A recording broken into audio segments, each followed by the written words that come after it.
आता आपण थोडी ग्रेव्ही घालून घेऊया सर्वप्रथम.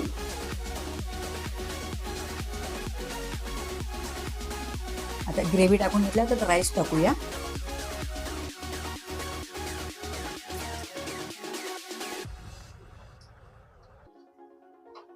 आपण फ्राय केलेला कांदा घालून घ्यायचं. थोडी कोथिंबीर,